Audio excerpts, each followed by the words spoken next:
Hello everyone, welcome to Strange Adventures. I'm Jursh, and today we're going to go through and create a Vampire the Masquerade 5th edition character and review the new demi-plane Vampire Nexus, which is a character creator and digital library for your Vampire 5th edition books, which there's some stuff which we can show you that's free. I have not been paid, nor am I paying for this service. The service itself is free to use, and you have to buy the books to get access to things like clans and powers beyond like a couple of testers, which is what we're going to use today. But I'm going to go through it. I'm going to show you how to use the sheet and what I think of it. This is the Vampire Nexus. We have places to go through your compendium, your library. You can buy things. I think everything together is like $180, which if you've got that spare, I'm jealous. But there's also various bundles for buying them hardcover and digital, which is a convenient store, I suppose. And then places to get all your characters together. There's some for all sorts of systems here, which I've never used Demiplane before. And I'm normally on Roll20. Not that Roll20 is perfect, it's just the one that I have and it's convenient. So I will be comparing it to Roll20 quite a lot because that's one that I have quite a lot of experience with. But generally, if we take a look at the actual sheet itself, I'm going to say that this looks pretty slick. Once it loads, and that takes a little bit, but once it loads, everything is here. It's looking good. There's stuff you can click on to see what like strength does and the variety of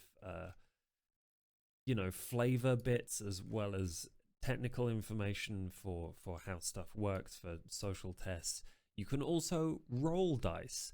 This is the part that I didn't figure out immediately, and it's not obvious. So if you click on the dots or the numbers, that'll take strength there in the bottom left, and then brawl. You click on the number and it'll select it there. And I think, can you also click on like celerity? It'll add a power to it as well. So if you click the roll button there, man, I only got one success there. This is not great, but it's very convenient. There's also just a one button rouse roll. Also didn't succeed, and you can re-roll things, just roll, I don't know, and have custom rolls for just pressing these buttons here. By man, 23 successes. That was a lot of dice, but at least that was good. I really appreciate all of this. It's got the info on the right. It shows you the flavor as well as the system information. Also has links through to like other stuff that you might want. So if we want to know about minor actions, we have to buy the core book, which I'm not going to do right now. But it does have links through to other useful stuff that is related. So it's kind of wiki shaped slightly, as well as, if we go to merits and flaws, you can click on contact and then rename all of your people and your contacts a guy. There you go. You've got all the information you need, places to type notes. There is a notes place, I think. Oh yeah, you've got like so many places to just write things, as well as a variety of very standard stuff like increasing hunger, which you have to do manually. And on Roll20, there is the official Roll20 sheet, which increases and decreases hunger automatically based on the results of your rolls, which is really a really nice feature. But it's not too hard to click on hunger to once you fail a rouse check, or click on health once you get hit. It's not too difficult. I would say that I overall love the look of this sheet. Learning about how it works over a long-term usefulness period is not something I've done, but I like the look of it. And the other most useful thing about this website is the creator. So if we go back to the Vampire Nexus, I'm going to go through, create a character, and see how comparatively easy it is. I've done a couple here already, as you can see. Can I just click on vampire here? Oh, there's a create character button. Then I click on vampire. Who is our character? We're going to run through this as quickly as possible. If you do want to have a full breakdown of how to create a character, I do have one just using the book and Roll20 to give you as much information as I possibly can. But this is a really useful service because it has all of that. You don't need to look things up as you know, flipping through pages. It'll just have it right there for you. So this is going to be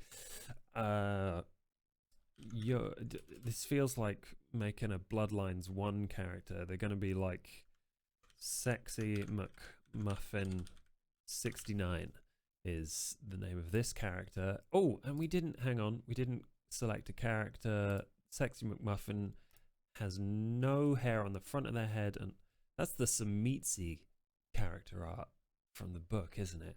And like I say, to get characters, you have to pay for the books, which is fair enough. I'm not going to complain about that.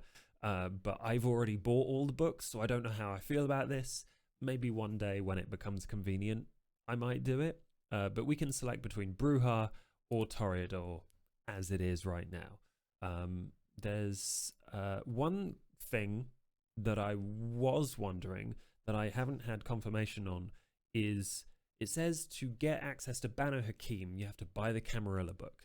The player's guide, which is alongside the core book, those two books together should give you all of the clans because that's what they do when you buy the book. I don't know if that buying those two and not the Camarilla will give you access to Banu Hakim, for example. Does that with several of the other clans like the Ministry, which are in the Anarch book. I don't know how that works. That would be nice to have confirmation on. But hopefully they've figured out how to let you have access to Banu Hakim by just buying the player's guide, because that clan is in both books. So Sexy McMuffin is obviously a Toreador because they're sexy. They gain access to Auspex, Celerity, and Presence, which are 3 vampire powers if you've never played this game ever before. And those powers are down here below in various levels. And all of this, it looks like it comes straight out of the books from what I can see. It's also got some of the fiction to go along with it, which I love. Having that available is perfect. Having the Bane as it is. They don't seem to have the alternate Banes as options, which were a newer edition in the player's guide, so I don't blame them for that, because it was like earlier this year, and I think this has been in production for quite a while. So we've got our clan. Now to pick attributes and skills. And it's an interesting way round they do it, but it does kind of make sense. You have 1 4-dot, 3 3-dots, and 1 1-dot. And so you click on that, and then you say where to put it in this panel on the right. So they're going to be really charismatic because they're sexy. Then they're going to be really smart and strong and quick. The 1 placement is in stamina because that's where everyone dumps their 1. And all the rest stay at 2. And just to make it quick, there's 3 dot spreads for skills that you can choose from. Jack of all trades, which gives you different amounts of dot levels for different things. Balanced and specialist. Specialist has the least to put around, so we're going to put that 4 into animal ken. We're going to put 3 into melee. We're going to put, oh no, we got 2 more 3s. So we're going to put the rest into drive and awareness, because I've played vampire before, and perception checks are super common. Placement of the 2s goes into persuasion and performance, so we can be sexy. Occult, so we can know about magic. And the 1s go into athletics, so we can run away from things. Academics, so we can research things. And investigation, so we can look closely at cigarette butts. Specialties are an interesting one as well. So because we selected academics, we get a free one. And they've got all of the rules here. Like normally this is one that I've got to explain to people a couple of times. Like if you've got performance, if you've got academics, you get a specialty. And then everyone is like, oh, can I use that for something else? No, you get one. You get one specialty unless you have academics, performance, or craft, I think. So this is your one. You get a specialty in animal ken. And we're going to be a dog groomer. Not that kind of dog groomer. Just academics is going to be an animal husbandry. Not that kind of animal husbandry. Learning how to type. And then performance is going to be guitar, because we're that kind of asshole. So these will appear on your sheet, and it's really nice. I don't know why I'm saying it's really nice that they have the rules in here, because they really should, but just having them there as a reminder, it's automatic, especially for the specialties, which people always forget about. I love it. So obviously if we move on to disciplines and powers, there's going to be some stuff that we can't select because we don't have the books, as far as I know.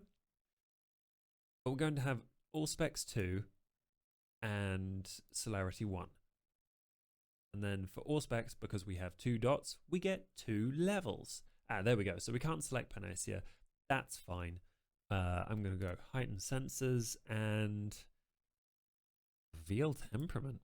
Oh, that's player's guide. It even tells you where it's from. That's lovely. Reveal temperament. Love it. And then celerity, rapid reflexes. Oh no, well, we're an animal ken, so cat's grace. Predator type. Okay, this is another one which is obviously limited to 2, which is going to be a bit of a pain to show this off. But for instance, all of these are available. I think, no, they've got Montero, Grim Reaper from Player's Guide. So I think these are all of them. There are a lot online. I will do this as a PSA. There are a lot of Predator types online. Most of them that aren't on this list are homebrews. Like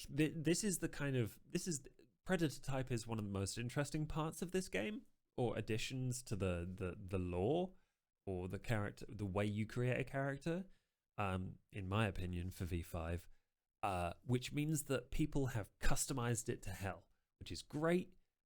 You can't do it in here, because obviously people always want an extra dot of that ability that they really, really want, or they want to increase or decrease their blood potency or humanity as they see fit.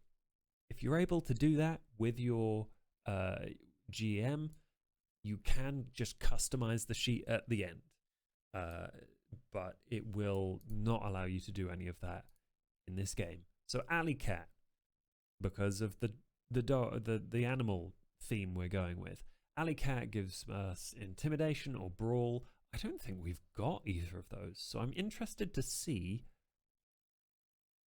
what that does, because normally it gives you a specialty in intimidation or brawl, but if you don't have dots, it just gives you a dot in one of those. How does that work? Select. It just gives you a dot. That's amazing. And then Alley Cat, we get a dot in potence, which I like doing the out of clan stuff. Like, you can definitely stack to really high levels using your predator type of initial abilities, but I like getting out of clan stuff because it's a little more weird and unexpected. So lethal body, so we're dangerous, and then going through merits. Okay, this is always the part that takes the longest for me. I don't know about anyone else, but going through merits and flaws and finding out exactly what fits your character and what would be fun to play through always takes the longest. And there used to be, before like Player's Guide and some of the other books came out, a huge lack in the variety. But now they've got all of them. Organivore, we're going to be eating people. Easy. We got Sexy McMuffin. No, we don't stink. We're just beautiful. But I have to pay to be beautiful. Isn't that the truth? Okay, Mythic. No, none of these.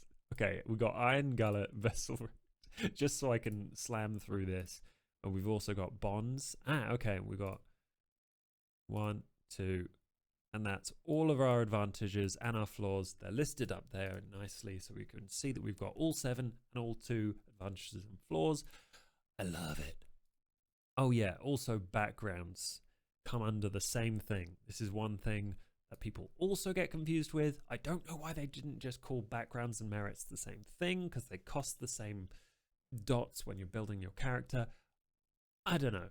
Anyway, contacts. Oh, what? Contact. Select your advantages and flaws. What? Background. Oh, I guess because we got it from Alleycat, we have to set it in here. Just add that in there, and then 3. Is that how that works? Okay.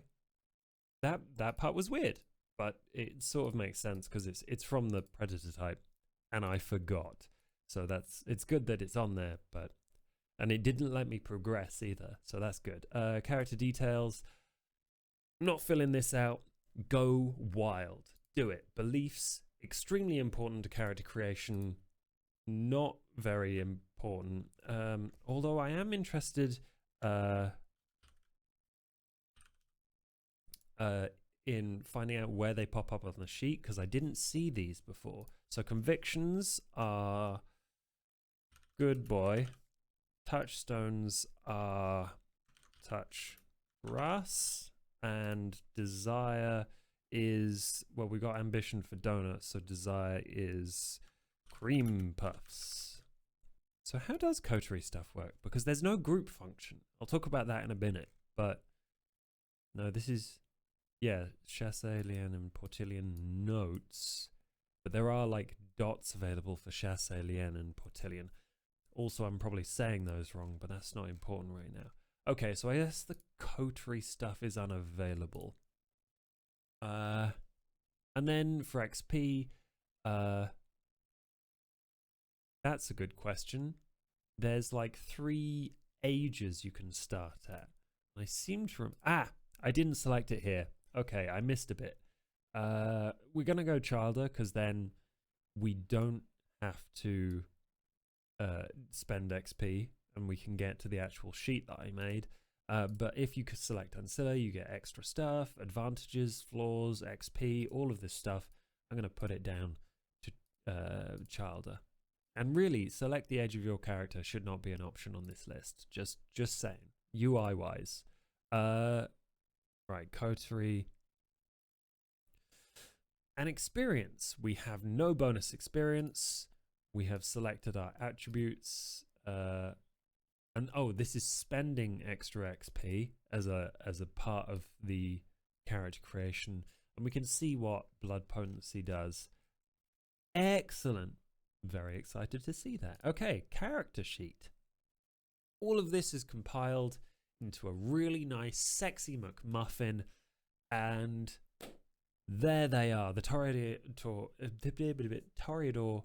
Alleycat with an aesthetic fixation for a Bane, a compulsion of nothing, which is actually quite interesting. It's something that not most sheets have very visible up there.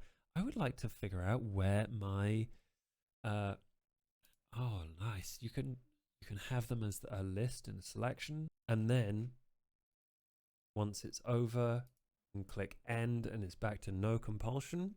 Amazing. And then you can add your XP in here, apply, and then if we have 3 experience, we click on etiquette, spend the experience there, it shows us it shows us how much XP we have versus how much we spent and what we spent it on. Oh, that's so useful. Oh my god, I've had to do that in notes for so long. I really like this sheet, by the way. So, honestly, if you've already got the books, is the question. It's a big question. Do you want to spend more money? But back to my other question, where are the convictions? So they're here in concept and law.